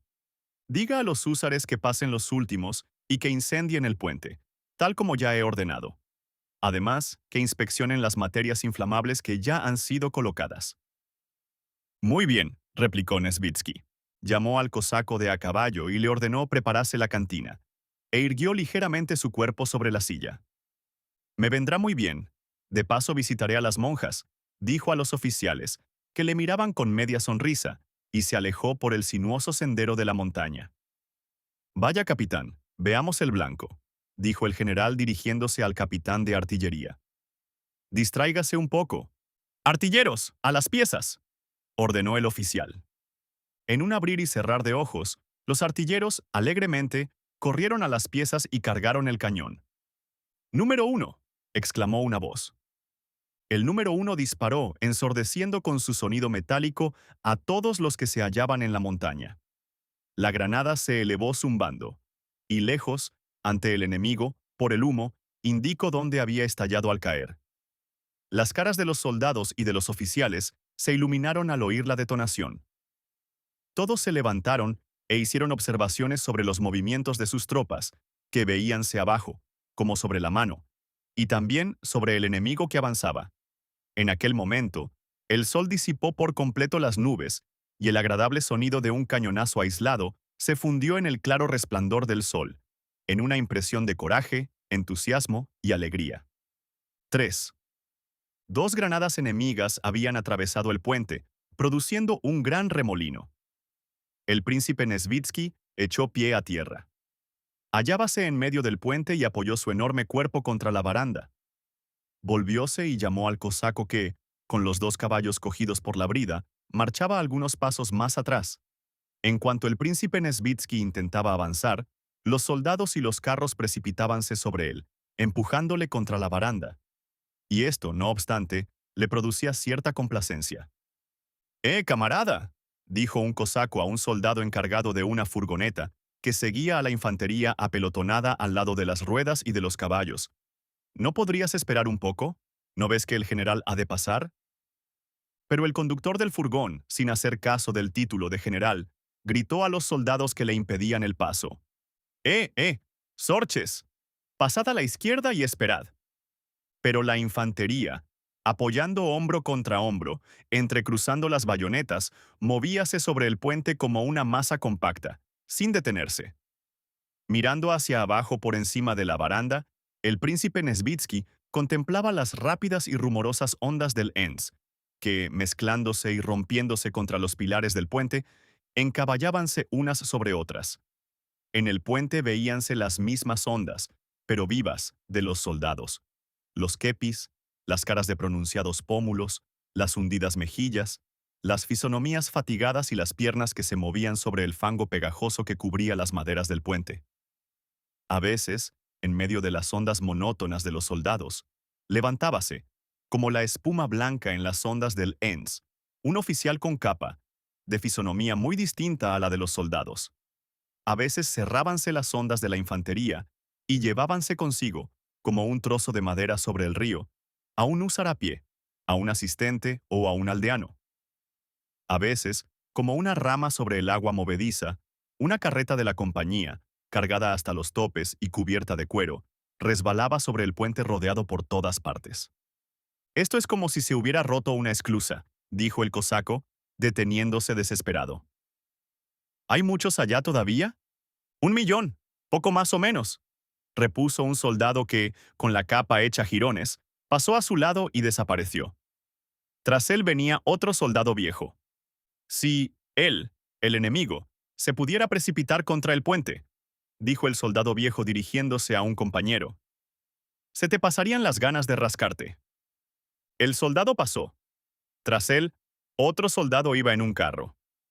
¿Dónde diablos has puesto los calcetines?, decía un hombre que corría tras un carro, buscando en él. También el carro y el soldado se alejaron. Aparecieron después otros soldados alegres. Evidentemente, habían bebido más de la cuenta.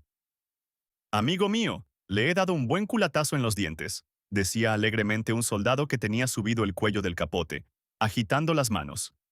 Ja, ja, ja, le deben haber gustado los jamones, replicó el otro riendo. Y pasaron tan deprisa que Nesvitsky no supo a quién habían herido en los dientes, ni qué significación tenía la palabra jamón. ¿Por qué corren tanto? ¿Porque él ha tirado? Di que no quedará ninguno, dijo con malicia y tono de reconvención un suboficial. Cuando la granada pasó por delante, me quedé deslumbrado, decía conteniendo la risa, un joven soldado de enorme boca.